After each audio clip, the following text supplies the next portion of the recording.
everyone. Welcome to the Confessions of a Reluctant Caregiver podcast. We're happy you're here. On the podcast, we're certain that you'll relate to the caregiver stories and find comfort with your honorary sisters.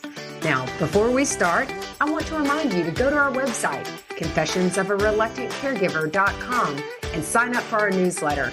It's full of useful information that you can immediately use. Now, let's learn more about today's guest. Well, hello, Miss JJ.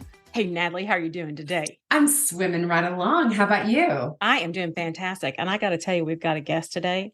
She's from our home state of Tennessee. Oh my God, and I can use this word. She is one hot mess. Oh, girl, you know it. You know what? Mess. Aren't we all though? Aren't we all a little messy some days? I know. Well, that's my Southern word for loads of fun as well. And I'm going to tell you about it. Are you ready? I'm ready. Okay. Today we have Jessica Allen with us, and she is one busy woman. She operates her own tax preparation and financial counseling service in Middle Tennessee. She has been a FINRA Military Spouse Fellow, an Elizabeth Dole Foundation Fellow, and she authored Financial Fitness for Military and Veteran Caregivers. But she is also a mom to 2 daughters and a wife to an Army veteran, Chaz, who in 2011 stepped on an improvised explosive device while on patrol in Afghanistan, losing both of his legs below the knee. She is one fierce advocate and a caregiver. Jessica, we are so glad to have you here today. Thank you. I'm excited to be here. Fantastic. Well, you've had a lot going on. I read your bio and I was like, This woman is caregiving. She's got 2 girls. She is going to school. She is doing all this. And for a lot of caregivers who say life kind of stops when I'm caregiving, you have proven that life does not stop, that you get your family in order and you guys keep going, which is what I love about this. So tell us about it. So as Nellie says, okay, you were born. And stick to the good stuff. I was actually born in Indiana. And then, we'll forgive you. Yeah, born in Indiana. And then my parents are from Tennessee. They were high school sweethearts. They grew up in Nashville. And my parents came back to Tennessee. And I grew up in this little town called McMinnville, Tennessee. It's in between Nashville and Chattanooga. Very, very well located. We're surrounded by beauty, like just surrounded by nature's beauty. We have mountains everywhere. We're minutes from Fall Creek Falls, which has one of the tallest waterfalls in the state. I guess I should go into tourism now since I'm plugging our town. But anyway, no, we're just welcome to McMinnville. It's so pretty. We have Cumberland Caverns here. We have canoeing and kayaking and just all sorts of fun stuff. So it's a really beautiful place to live. We get to have all 4 seasons, which is one of the things I love about Tennessee is we do get all 4 seasons. Sometimes we get them in one day, but we do have all 4 seasons, right? Awesome. But it's the truth. So I grew up here and then I went to college in Kentucky, went to a little college called Kentucky Wesleyan. It's a Methodist school in Owensboro, Kentucky. I was blessed enough back then to be deemed smart enough to go there and got a degree in political science and history. And I met Chaz on a blind date in 1999. Ooh. Yeah. Yeah, blind. I'm jotting down the notes. Blind date. That was before Hotmail. Hotmail was. Let's see. That's way before Hotmail. Yeah, I still use my Hotmail. Remember Hotmail? I still use it. But so Chaz and I met on a blind date in 1999, and I graduated from college in December of 2000. We got married in 2001 in February, and everybody knows what happened in September of 2001. Oh my God, that's right. So that was a fun year to be married for your first year of marriage in the Army. So wait, pause, because I'm an interrupting cow. Yeah, that's how we roll. Do it. JJ just might say she's just a cow. So you're in college, and is he in the military at that time? Is he older or younger than you? 9 months younger. Okay. Yeah. Cougar. Okay. And so you're welcome for that. So he's not, so he's in the military. He's in the Army at that point when you all meet. Army infantry. Okay. And you guys are together 10 years before you got married? No. We got married in February. I graduated in 2000. We got married in 2001. Gotcha. Yeah. We had our 10th wedding anniversary at Walter Reed though. Oh, okay. So you guys get married in 2001 and then 9/11 hits. And then what happens? Changes the entire U.S. Army overnight. overnight. The entire army changed. We went from the biggest threat, it was him going to Kosovo for like 6 months, which he did. He did that while we were dating. Kosovo, Sinai, Bosnia, like that was the biggest threat, right? Or going to Korea, but we didn't have any real threats, right? And then 9/11 happened, and I was trying to get on base to see, I had a sinus infection. I was trying to get on base to get to a doctor, and they had shut down the base, and the little birds were flying, and the guy knocked on the window and said, "Ma'am, are you listening to a CD?" And I said, "Yeah, why?" And he goes, "We're at war." Okay. Guns, the whole 9 yards. And they directed me back away from base. And of course, base is, on a blackout. Chaz can't call, we can't call in. It was insane. And then he showed up that evening to get his TA-50, which is, his gear. So he shows up to get his gear and it's like, I'll call you as soon as possible. I don't know if I'm going. I don't know. We don't know anything. Like they didn't know anything at the time. And then we got through that and we had Darren September 2002. He was in Korea whenever Darren was born. And then he came home long enough for us to make and have Ryan. And then he was off to Iraq for a year. And then came home and he was at the NCO Academy at Fort Campbell for 2 years. That was 15 days on, 4 days off. That was fun. It was a really fun tour. 2 girls, 2 little girls. 2 little girls, because when he goes to Iraq, Ryan's brand new. Darren's like 3, and he goes off to Iraq. So that was a ton of fun. And then we did the NCO Academy. We never left Fort Campbell because we just got sucked into the black hole that was Fort Campbell. He never left Fort Campbell. He got assigned to 75th Cav, and then he went to Afghanistan. Left in like August and got blown up in January. So before the IED accident, that's the life though. And I think a lot of civilians don't understand that.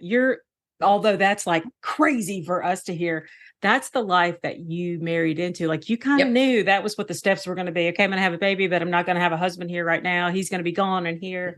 That was kind of the pace that you expected. And you grew used to that pace. Yeah, to some extent. Because like I said, whenever we first got together, we weren't at war. Right. And so I had to acclimate to the Army environment, which was, if we wanted you to have a family, we issue it basic training, to, oh my gosh, these guys need their families. Like and I watched the Army acclimate through that. I also watched the Army go from, you come back from Iraq, don't you dare talk about your experiences. You bottle that stuff up. PTSD was not even a term. I remember when PTSD, the term came out. And now we've gone from, don't you dare, oh, you're cracking. Well, we're going to kick you out of the service. And we watched that happen to our peers. They were kicked out of the service for just talking about what combat did to them. Because you know what? Our grandfathers didn't talk about it. And, our fathers didn't talk about it. No, actually they did. It was soldier sickness. It was soldier's heart. It was shell shock. We had all these terms. We just, got this clinical diagnosis of PTSD, right? I mean, that's really what happened. When you go back and you look at the stories, I remember one of Chaz's grandparents, and I don't remember which one it was, when he got injured, they were so upset because whenever the guys came home from World War II and they were injured, they just drank themselves to death. And she was afraid that was what was going to happen to Chaz. And she called me. She called me and said, Chaz has his grandparents were just wonderful to me, just absolutely wonderful whenever he got injured. And she was honest with me and said that she was so worried about her grandson because all the guys that she knew from World War II that came home missing one limb or a hand, or maybe disfigured, they just drank themselves to death. And I was like, no, I said, things are better now. We've got tools and tricks and trades, and, we're going to do better than that. And the first time she saw him walk, she cried. She was so happy to see him walk. And she was just, I appreciated her candidness so much to be like, she looked at me and she said, I don't understand how he's happy. I don't understand. And she just told me it was a very cool moment for her to go from her generation did this to seeing, you know what I'm saying? So how cool for her to think this is what's going to happen, to see this is what happened. So that was a pretty neat experience too.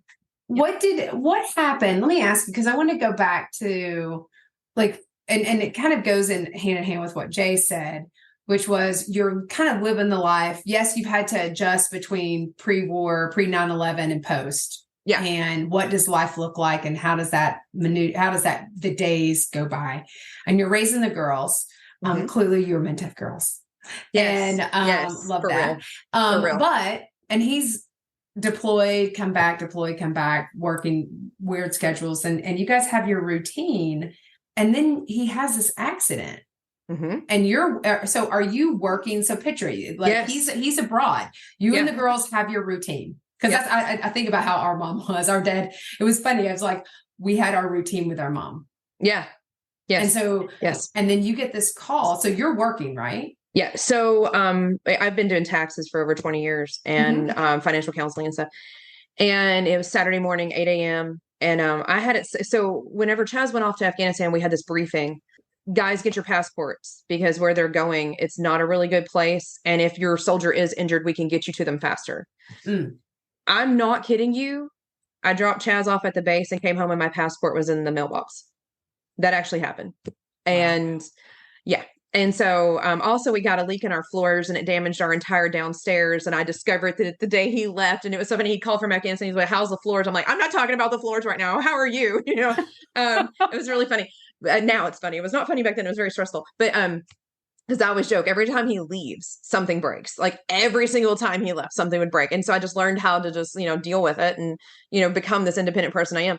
So yeah, it's really hard when they're coming back and forth. But the day that he was injured, I had it set up with the unit that if he was catastrophically wounded or KIA, that I would not be alone when I received the news, because I had a friend who was alone when her husband was killed. And she said there's very few things she'd redo in her life, but one thing she wishes that she would have said, I don't want to be alone, because she said that her children will never forget that moment when the soldiers knocked on the door. Right. And that always stuck with me. So whenever I said, if anything catastrophic happens to Chaz, I want my mom with me. And so I told my mom, if the Army ever calls, get the information and just come to my house. Well, that Saturday morning they called and my mom pretty much went into shock. And my sister luckily happened to be there. My sister's a nurse. So luckily she was there, and she calls me and she said, Jessica, mom is freaking out because the Army just called. What does this mean? Why is she freaking out? And I said, means that Chaz is hurt and possibly I'm going to get a notification today. And she was like, what?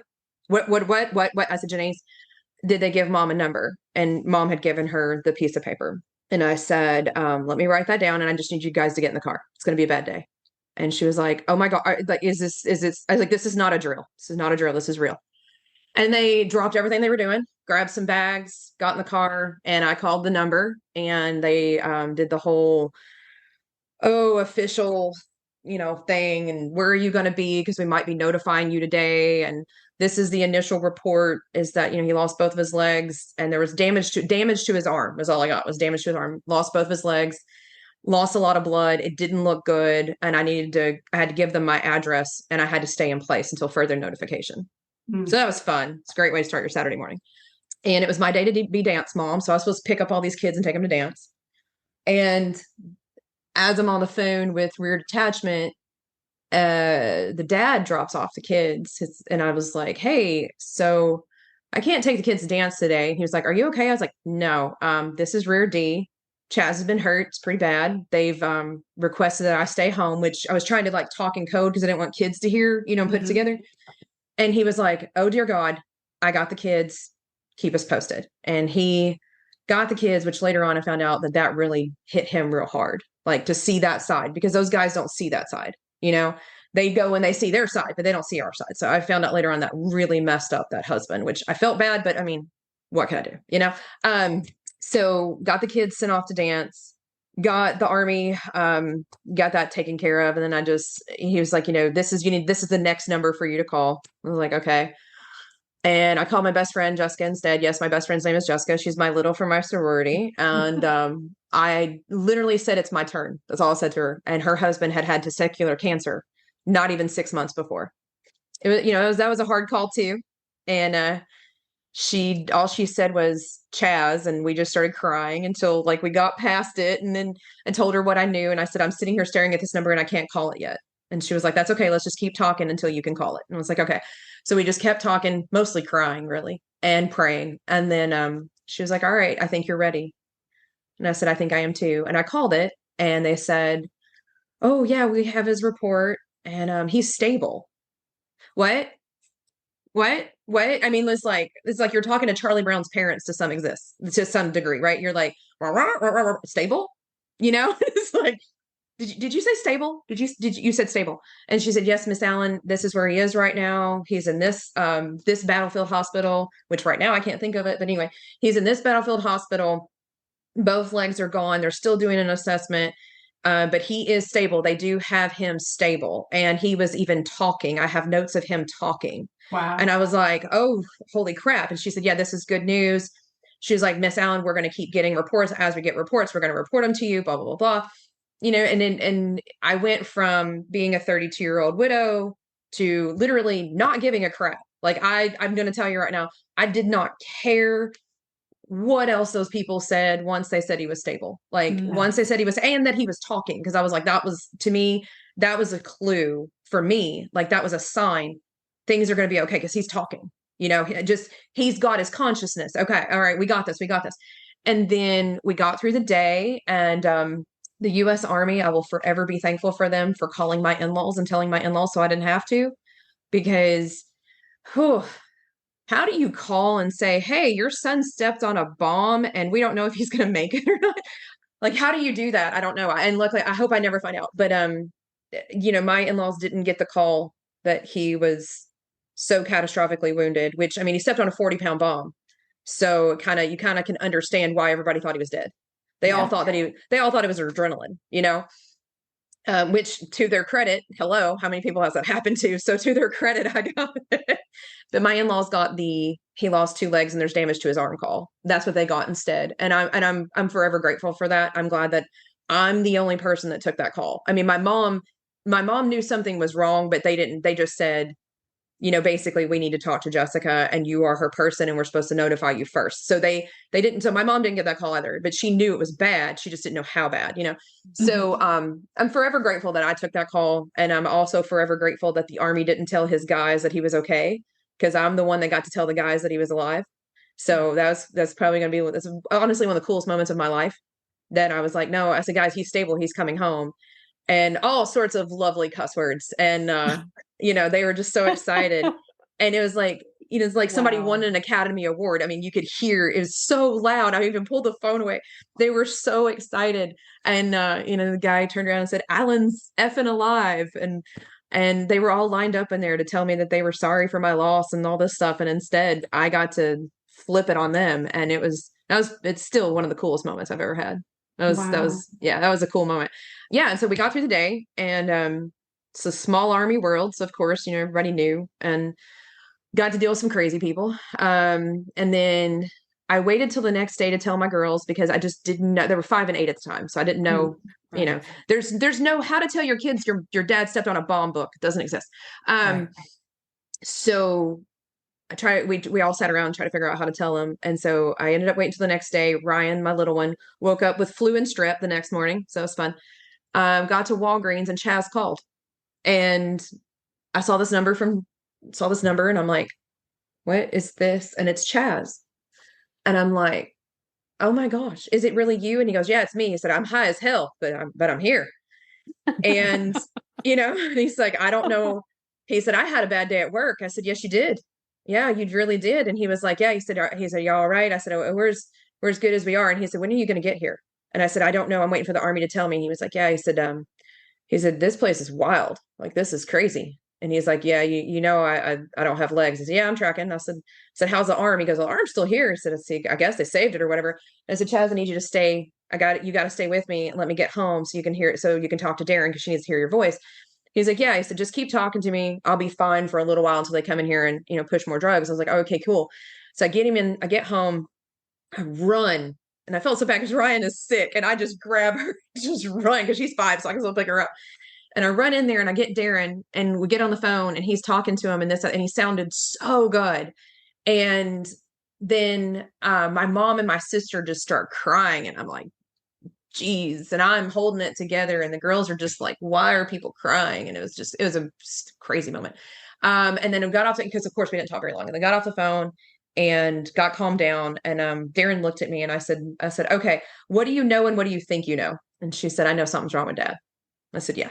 And she said, but I know he's not Mr. Dave. I should have grabbed Kleenexes because I knew this was going to happen. She said, I know he's not Mr. Dave. And I said, no, he's not Mr. Dave. And she said, I know it's bad. I said, yeah, it's real bad.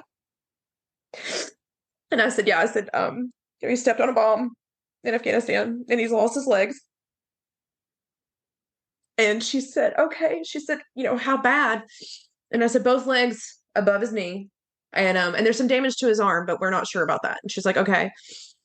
And she sits there and I said, okay, what questions do you have? Because a long time ago, our 5-star amazing pediatrician, she said, let the kids lead the conversation. And when they stop asking the questions, you stop talking, because at that moment, their brains are at max capacity. They can't handle anymore. And for some odd reason, I remembered that. I still don't know how I remembered that, but I did. And so she sat there and Ryan is just like trying to figure it all out. She's 5. She also has flu and strep. So that was fun. And Darren says, okay, so dad's missing his legs. And I was like, yeah, he's missing his legs. And she goes, how does he go to the bathroom? It's a good question. And I'm sitting here that sounds very much like a child's question. Yes. And I'm just like, I'm waiting for 46 other things. And this heifer goes, how does he go to the bathroom? And I said, okay. And so we had this anatomy book. I pulled it out and explained it to her. And she was like, okay. And I said, so there's all sorts of ways the hospital can help you go to the bathroom, because you know how important it is to go to the bathroom. And she's like, right. And she was like, okay. And then she says, okay, so dad stepped on a bomb. It went boom. And I was like, yeah. And she goes, how does that work? And I said, well, unfortunately, when you're at war, the point of being at war is to hurt the other person. And she was like, right. And I said, so someone at some point put an explosive device in the ground and your dad found it with his feet. And she was like, so kind of like when I see the explosions at Disney World, but dad's was in the ground. And I said, yes. And she was like, okay. And then she was like, but mama, we just talked to him. He sounds really good. He sounds normal. And I said, well, I mean, that's great, right? That's great. That's what we want. And she said, yeah. And she said, so when do we get to see him? And I said, I don't know. And she goes, when do you get to see him? I said, I don't know. And I said, and here's the thing going forward, always ask me all the questions that you want, but understand that I don't know will be a legitimate answer, because sometimes I won't have the answers to your questions. Sometimes we're going to have to just go forward and figure them all out as we go forward. And sometimes I will have this is what's going on. And I said, but, and then they said, oh, is that why Aunt Shelley and Granny are here? And I said, yes, because I didn't know when I was going to have to leave or this, that, and the other. And they're like, okay. And then after that, we just, we took it one day at a time, and I was authorized to fly and be with him on Tuesday. So yes, he was injured on Saturday. I got authorized to fly on Tuesday, and I was with him on Wednesday at Walter Reed in DC. Jessica, I hear you taking care of everybody, and you got to address the girls. You're a mom. Yeah. You're worried about your mom. She's kind of like, oh my gosh, your mom's taking it really rough. I'm so glad, because I hear this support system that you've had, this friend, this sorority sister who, we love that. When does this hit you? Does it hit you? Because you're in this mode. You're going to Walter Reed on Tuesday. You're in this bipolar high. Yeah. What it's probably this manic phase of just it's almost like your high as a kite is what it sounds like. When does it actually, the realization of this hit you? When I was packing my bag to leave, his flip-flops fell from the closet. Gotcha. And that makes sense. Yeah. There's always this little thing that it's like a trigger. It's like that's going to be different. Yeah. It won't be the same. Yep. And I sat in the floor with those flip-flops, those nasty, nasty, nasty flip-flops. I sat in the floor with them, and I just held them and cried. And my mom came around the corner, because the girls we had got the girls back in school. And my mom just came around the corner, and I was just like, ugly cry, can't even talk, what I'm talking, y'all, every girl knows. Oh yeah. Every girl knows. We all know a snot sandwich. Yes. And I'm just sitting there in the floor because I went to get the luggage. And when I did, he had I don't know why he put the flip-flops up there, but whatever. But I went to get the suitcase. And when I did, I hit the thing just right to make the flip-flops fall, and they fell. And I just sat in the floor and held them and cried. And so that would have been that was that Tuesday. And then we woke up Wednesday morning to a snowstorm. The roads were closed. It's not funny now. It's not funny now. I mean, it's funny now. It was not funny then. My mom had gone up the steps, slipped up the steps, fell, put her head through the drywall. Not kidding. We're trying to get the girls to my friend's house. So I'm driving to the airport in the snow. We're driving 5 miles an hour. I get to the Nashville airport. They tell me that I can't fly out, or they said that my flight was canceled. And I looked at her and I said, ma'am, I said, my husband's been injured in Afghanistan. I have to get to Walter Reed. And she was like, and then she just ran off. And I was like, okay, I didn't mean to scare you. Bless her heart. She went to the competitor airline to get me on that flight. She ran off to go get me on the last flight leaving Nashville. She comes back. She was like, I'm so sorry. I should have told you. She's like, we're shutting everything down because of the snow, because here and there, and our runway is clear, but DC is about to shut down. So I wanted to get you on that flight and blah, blah, blah, blah. And I was like, oh my gosh, are you serious? Like, I mean, God love her. And she had them rush me through TSA. When I tell you I ran on this flight, I mean, we ran through the flight. And I mean, and this is 10 years after 9/11, and TSA was like, I mean, everybody was awesome. It was like, I've never seen so much awesomeness line up, one of the surgeons in Afghanistan, I did his taxes. Makes sense out of that. He calls his wife and was like, hey, they're not going to tell her this. And I'm like, okay, so that was great. The guy who flew the bird that picked Chaz up, I taught his daughter in preschool. He was the one, he just happened to be flying in the air. They were just flying to be flying, right? Get flight hours. And they get the call and they pick Chaz up. I get to the hospital and the guy from the 101st who meets me was with Chaz at the NCO Academy. They were coworkers. It's such a small world if you think about it.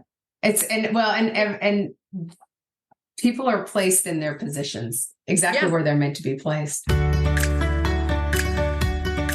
America is the land of the free because of the brave. Norwegian Cruise Line never takes that for granted and is proud to support our troops with a discount program for members of the U.S. military, veterans, reservists, and their spouses. Service members get 10% off their cruise fare, where they'll be met with exclusive onboard experiences as a token of appreciation. NCL's Military Appreciation Program was created for veterans by veterans. Learn more about their military discount and program at ncl.com/military. That's ncl.com/military. I want to move forward because I know that honestly, I mean, I say this respectfully, this is like a lifetime story. You know what I mean? Like if there's these little teeny pieces and it takes a while. And so you go to DC, you're there. I know that. And how long is he there in the hospital? Because at this point are you staying in DC? I know that you stayed at the Fisher House. Gosh, let's tell that fun story. So I ended up flying back and forth every Wednesday between Chaz and the girls because my mom couldn't leave her job, and because FMLA didn't extend right at the time. It does now, which I got to be a part of the panel who helped extend the FMLA, which I will always be grateful for that. Thank you. Yes. Like when I found out these moms are losing their jobs left and right at Walter Reed because the FMLA didn't extend to them to take care of their wounded sons. Wow. True story. Ooh, I had a mom that was fired while her son was in surgery. They brought her down to the lobby and fired her in the lobby. I got another mom got fired by email for missing too much work because the FMLA didn't cover. So anyway, so at the time my mom couldn't do anything, right? And so we came up with this plan between my mom, my sister, and my amazing network of friends. Oh my gosh. I was a member of Mom's Club, a PTO, Girl Scouts. My friends put together a meal train. My friends put together a flight train. I had rides to and from the airport. So what I did was every Wednesday I would leave. I had the same flights every week, by the way. I would leave Nashville, get to DC, spend a week with Chaz and fly back. And that's how we did it. Because my mom's work would let her have off X amount of time. So we just made it work. And Fisher House Hero Miles covered all of my flights from February to May. Wow. Unbelievable. Wow. They covered all of them. And we just got it to where I would fly back on that Wednesday and get the kids off the bus. And I mean, and sometimes we did have little incidents here and there, but man, the network I had, Like all the people who, it's like, I was talking to a friend the other day, she's going through a really hard time. And she was like, because, and I went over to her house, we had drinks and dinner. And I was just talking to her, like the financial part, because that's what I do. Right. And I'm talking to her about that. And she was like, thank you so much for doing this. I was like, hey, no problem. She's like, I didn't realize how many awesome friends I had until this happened to me. Yeah. And I was like, I know that.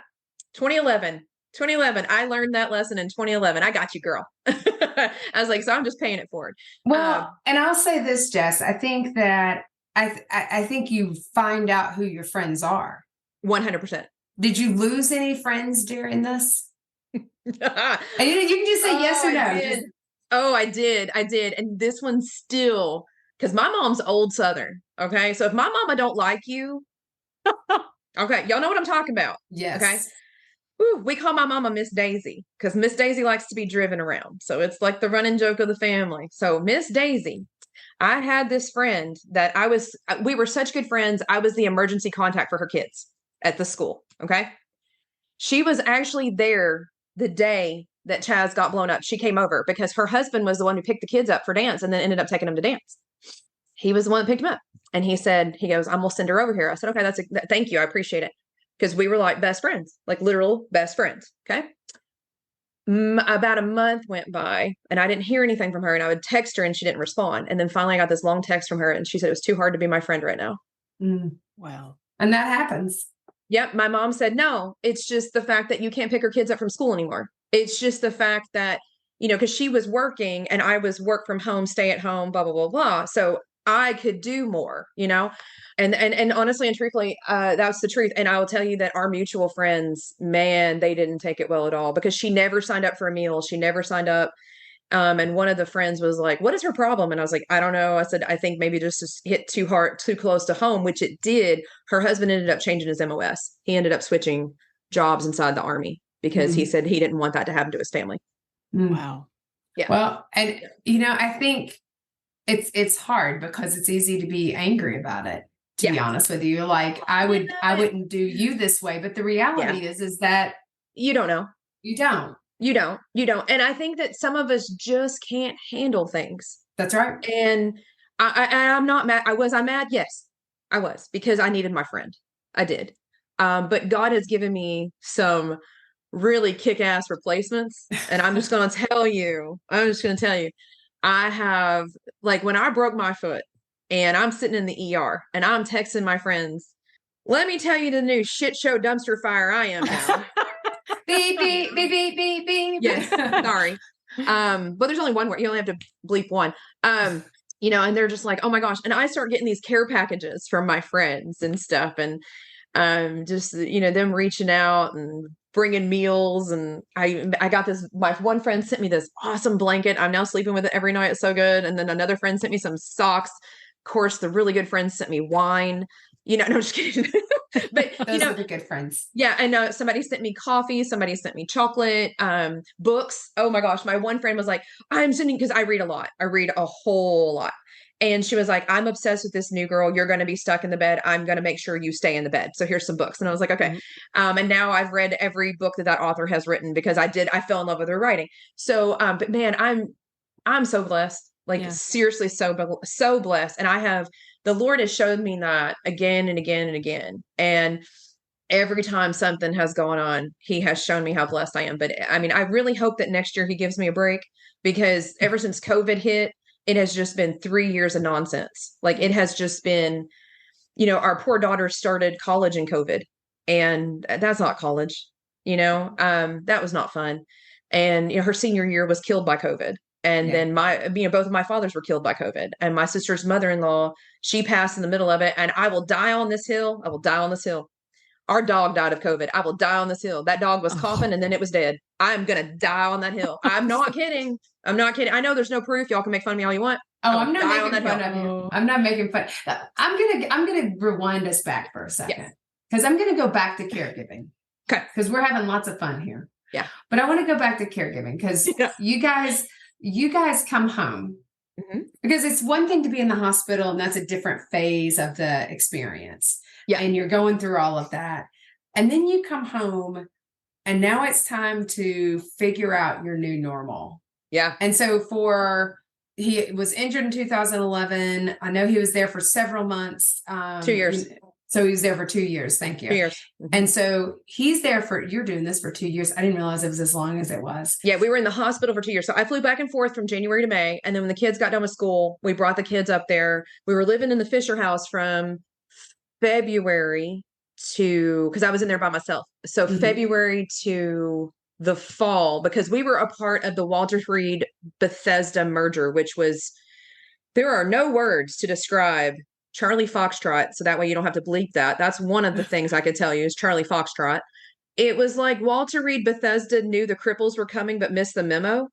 Like they didn't even have buttons for the guys to open their doors. Wow. Like, the blue buttons, you know what I'm talking about? I do. Makes sense. Or the so many things we could have done. So many things. We had none of those. And so, and the Pentagon's like, what are you talking about? We don't have those. So they ended up bringing literally Walmart door greeters over to Bethesda to open the door for the guys. Wow. Not making this up, y'all. I'm not. And that's just one of the things. Like, it was like, what is it? Paul Revere, the British are coming. It was like somebody had come over there. The cripples are coming. And we're all laughing because because we have a very dark sense of humor. So anybody who gets offended by that, I apologize. But we do that all the time. Like we talk about the Blue Man Group parking, which is handicap parking. It's Blue Man Group parking. We have all sorts of little jokes that we have, but it's like somebody rode by Bethesda and told them, and they were just like, oh no, what?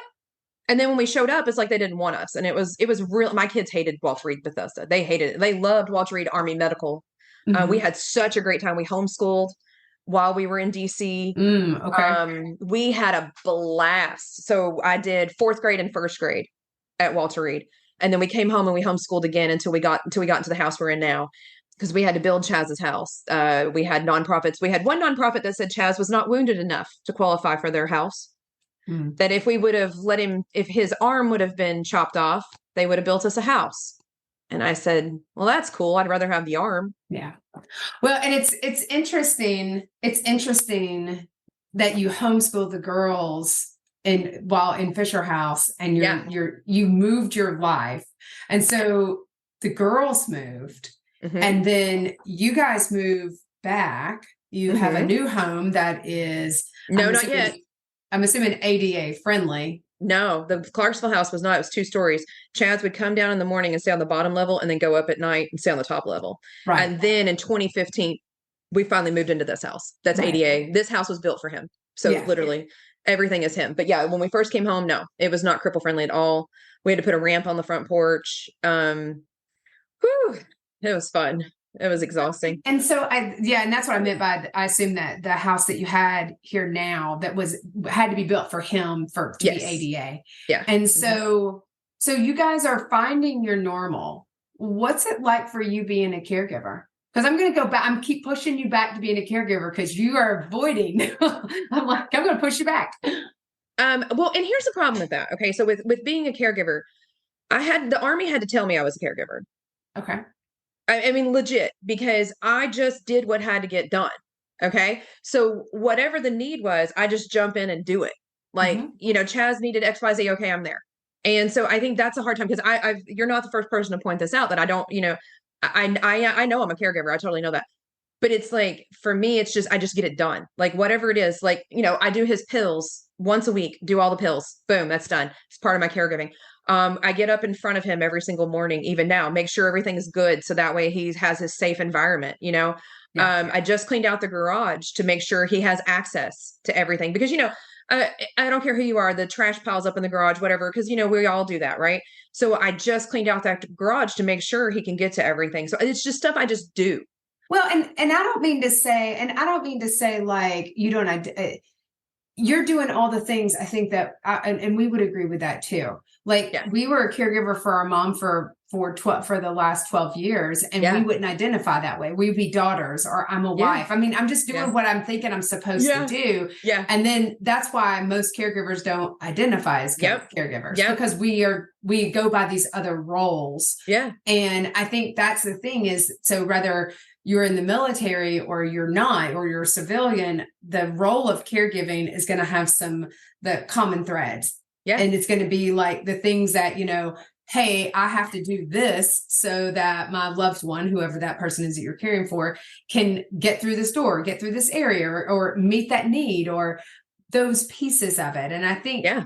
that's why, because I don't know about you, Jay, I keep hearing Jessica taking care of everyone else. Yes. And I do. Like everybody else. I don't hear you talking about yourself. So that's what I meant by like, what are you feeling and thinking during this time? Are you, I mean, you're still working. The girls are in high school at this point. Yeah. So, I'm still working. How is this changing your life? Like, are you getting any time for yourself? Are you guys? That's, I will tell you, I went back to reading because I used to read and then, was a mom and a worker and this, that, and the other. And it was so fun because when the kids got into school, me and the other moms, we did our own little PTO military moms group and we all started reading again. And that was really fun. And we actually read the Twilight books because we were that bored. The Twilight books are good. So fun. Here you are. And I have so many great memories of us going to see the Twilight movies and reading the books and stuff. We had so much fun with that. And then, when Chaz got hurt and we're in the hospital, there's a lot of quiet. There's a lot of quiet. And so that's when I started reading again and realized how much reading heals me because I have such a great imagination. I can get caught up in that fiction book. And even so, my first degree is political science and history. I just finished my master's in history in August. And so history I love it. I love history. And again, I have this great imagination. So I'll be reading these books and I'm like, I can see myself there. And it just that's how I take myself away. And then I do love yoga. I love yoga. That's one of my PT goals is to get back to yoga. Because the people on the podcast don't know that I broke my ankle in 3 places June 10th and I'm still healing. So I'm trying to get back to yoga because I know that will bring me some peace. And while I was at Walter Reed Army Medical, let me be real clear about this because this is something that I'm still frustrated with the DoD for. When I was at Walter Reed Army Medical, I had access to mental health and so did my children. We merged into the new hospital. They took it away. Make it make sense. Make it make sense. And then they eventually brought it back. But that is something that should have gone into the transition because the beautiful woman who, her name is Dusty, because my kids, it was so funny because Ryan, my oldest daughter was like, yeah, tech offers mental health. And I was like, yeah, you should take advantage of it. Mental health is so important. And they know mom is a big mental health person. And she goes, but I've just never been to mental health before. I said, yes, you have. She goes, no, I haven't. I said, yes, you have. No, I haven't. Yes, you have. And she goes, no, I haven't. I said, Miss Dusty. And she went, what? And I said, Miss Dusty was your child psychologist therapist person at Walter Reed. And she was like, what? And I said, okay, so you're 8 years old. How am I supposed to explain this to you? And she was like, oh my gosh, that makes so much sense. Every time she was asking me how I was feeling today. And I was like, you're welcome. And it was so funny. So beneficial. Yes. Because when Dusty came to me, and I'll never forget it because Chaz is, tubes and everything. And this wonderful woman comes in and she was like, hey, what can we do to help you? We've got mental health. I was like, I'd love it. Let's do it. And she told me that I was one of the very first people to say, she said, normally she had to like coax them in me. I'm like, let's do it. And she was like, what about your kids? Let's do it. What you got? I said, girl, I don't know what I'm doing. I don't know what I'm doing. I don't have anybody to ask, hey, how do you survive a 40-pound bomb with a kid that's 5 and 8? Like, I had no one. I had to literally make everything up as I was going. I'm so blessed to have a great friend of mine who has unfortunately passed away since then, but she was the one that set me up with homeschool.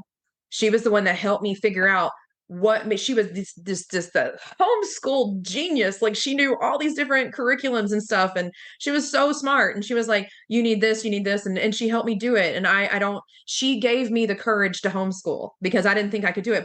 But my kids were the only school age kids at Walter Reed at the time. And get this, when you're at Walter Reed, and it was in Washington, D.C., you can't attend D.C. schools. That's a legit DoD policy. So my kids had to go to Maryland or Virginia. Well, Maryland and Virginia wouldn't take them because we had a D.C. address. And the Army didn't help me because I'm the only one. I'm the only one at the time. And then the surge happened and all these other kids come in. And at that point, they were at Walter Reed Bethesda, so the kids are going to Maryland schools. So it resolved itself, but it really sucked for me. But it worked out because me and the girls and Chaz, like our family of 4, we have this crazy family bond because we made it as fun as possible. And then the hospital would do all these little fun trips and stuff.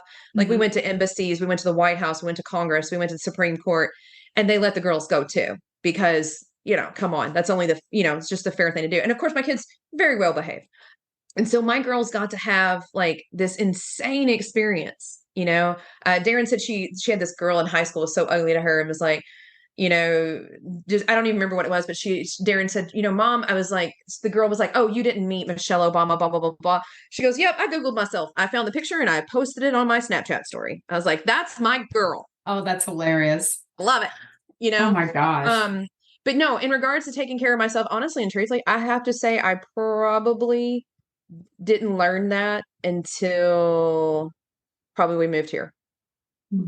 Honestly, because I still don't really take good care of myself. I'm just, I do. I'm better at it, but it took a lot of breakdowns to figure out that if I don't take care of me, like if I didn't sleep, how am I going to help anybody? Yeah. Right.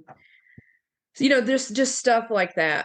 And then we did no, you know what? I think maybe it was when we got back to Clarksville, because at the hospital, things were like, it was a different pace. But then when we got home and we were on our own, it was really frustrating. And we had this joke about how everybody needs to go to their corner. And so everybody goes to their corner of the house. It's like, all right, time out. Everybody go to your corner. And that's just everybody's mental health break. Like, Chaz goes to his office. I'll go to my office, or Ryan and I, the little one, we are the queens of going outside. Like, we'll just go outside and sit on the carport. We live out on 10 acres and we have the most gorgeous view. We have chickens and ducks and dogs and fun. And so we'll just go out there and just sit. I go out and sit on the carport and read all the time. I enjoy the fresh air, enjoy the moments of just the peace. There's no hustle and bustle of the city. You mean we have traffic, but nothing like DC, Nashville, Clarksville, and then I'm really lucky that I never let go of myself. I've always been, even with Chaz getting hurt, I was doing taxes that day and I still did tax returns when I was home. The weeks I was home, I would do taxes and my clients were just great. I still have some clients that saw me through that. And they're still with me to this day. And I would just get to them when I got to them. And they've always been so nice and so understanding. And I actually won my FINRA fellowship the fall of 2010. And I notified them of what happened to Chaz. And they helped me. They gave me extensions and helped me get through it so I could finish that. Wow. And then the stars aligned where I could get my master's. And I just finished that. So I've always held on to those things because, like, I love Chaz Allen. I love him. Like, literally. I'm going to tell you right now, the little girl that grew up, thinking Disney-ish type thing, with love and all that stuff. I honestly didn't know love could be this awesome. Like, you know what I'm saying? Like, you see those Disney movies and stuff, and you're like, oh, it's so cute. And you see the rom-coms, like, oh, it's so cute. When you go through something like this and you get to that bare bones where everything's stripped away because there's just so much going on. There's no filters. You don't have time for filters. You just don't. And you get to really see each other. And I mean, a lot of marriages fall apart when that goes down, and it is what it is. But we had already been doing this for 10 years when he got hurt. And I was joking around with him. Like, he had this marker board and I would write, it's this many days until it's cheaper to keep me. Like, I even got the number for JAG, y'all. I even got the number for JAG. And I wrote, this many days till it's cheaper to keep me. Here's the number to JAG. Yeah. Like, that's the kind of stuff that we've always done that stuff. Like, he'll joke around and he'd be like, yeah, I thought about divorcing her, but it's just cheaper to keep her at this point, and it's like, that's the truth. and we joke around about it all the time. But being in the hospital, so many cool things came out of a really horrible situation. And, some really bad things came out of it too, but the bad things for me were the people that you find out who people are. Now, I always say catastrophic trauma and death will show you who people are. Those two things, you will find out who they are, and you will find out who's a coward. You will find out who's a hero. You'll find out the true heart of a person. Wow. And the thing that I learned about Chaz was he was even more amazing than I thought he was. And, I've told him, I said, I don't even know how many times I've fallen in love with you because he's inspired me. It's like, what a huge knockdown. You're the 6 foot tall built guy and you take just one step and you ruin your body, your mentality, your life, your family. I mean, you're thinking that, right? Right. And I remember when we were in the hospital, he said something about that. And I was like, yeah, I know we're here. Me and the girls aren't going anywhere. And I remember him saying, it's going to be so hard. I said, probably. It's probably going to suck too. And then he made this comment. He goes, and now I'm going to be a burden on you. I was like, dude, where have you been? You've always been a burden. Like, wow. Infusing humor. I like that. Yeah. And it was funny. The first time I still remember walking, which he doesn't remember this, of course, because he was very much on drugs. I remember when I walked into the ICU room and the doctor had a nurse come in behind me because apparently people faint. We don't know anything about that. You don't know anything about that. Okay. So No. apparently people faint when they see their loved ones with the blood in the tubes and stuff like that. Mm-hmm. And I walked in and I grabbed his hand and he just looked up at me and he said something like, he's like, yeah, I'm sorry about this. I was like, do you understand it's tax season? Like, this was horrible timing. And he said, he told a reporter later on, because the reporter wrote it down. He goes, I don't remember what all we said, but he goes, I remember her grabbing my hand and saying, you realize this is tax season and your timing is horrible or something to that effect. And he goes, and then she laughed and I laughed. And he said, and at that moment, I knew we were fine. Wow. And he said, and yeah, we've had bad days. I'm not going to lie. I don't care who you are. I love Michelle Obama's last little interview that she did on Netflix because I loved it so much when she said, I hated my husband for about 10 years. Jessica, I feel like we could talk to her for days. Jessica, Natalie, I think we're like out of time. So you have one question. I know, but I feel like we have to have her back because she's that was really fast. That was really fast. I know. Natalie has got one question that she always has to ask. It is the most important question. It is the most important question. Are you ready? Yes. What is your favorite guilty pleasure? Oh, the thing that you do only for yourself. Oh, geez. It's probably Starbucks coffee. Any flavor, certain flavor, certain time? Vanilla sweet cream cold brew. Oh, fantastic. Okay, Starbucks, you can sponsor this episode. Thank you, Starbucks. Yes. We do that for everybody who says something. I'm like, and thank you, Starbucks. That's I mean, probably buying books that, my to be read pile is already huge enough. But I try to avoid bookstores on purpose because I'll buy more books. But no, I am the person who, like, if I'm going to town, I mean, no kidding. I left Cookeville yesterday and I got a coffee for today. Like I got the cold brew and stuck it in the fridge for today. I love that. It's so funny because somebody said something about they didn't know what to get me. I was like, dude, books, coffee. Woo. Done. Jessica, thank you so much for your time today and for sharing your story. No, thank you guys. Oh, we love you. And thank you so much for being a part of our series, Heroes Caring for Heroes. Because I think it's just so important that, caregivers come in all different shapes and sizes. Yes. And our military caregivers also come in different shapes and sizes. And this is such a privilege to be able to get to share your story and your very much your commitment to your husband, your children, and those around you, because there's a reason your network loves you. Yeah. Yeah. And there's a reason I love my network. It's a reciprocal love. I know you do. Really is. And so I'm just telling you, there's a reason. So yeah. Well, guys, I mean, you were talking about the other two people you interviewed. I know both of them. Love them. Oh my gosh, they're fabulous. Exactly. Amy and Richard are fabulous. They are so fabulous. And I hope they feel the same way about me because I love them. I'm sure they do. And it's been a while since we've seen each other, but yeah, they're great. I love those guys. Certain they do. Guys, thanks so much for listening. Until we confess again, thanks so much. Bye-bye. Well, friends, that's a wrap on this week's confession. Again, thank you so much for listening. But before you go, please take a moment to leave us a review and tell your friends about the Confessions podcast. Don't forget to visit our website to sign up for our newsletter.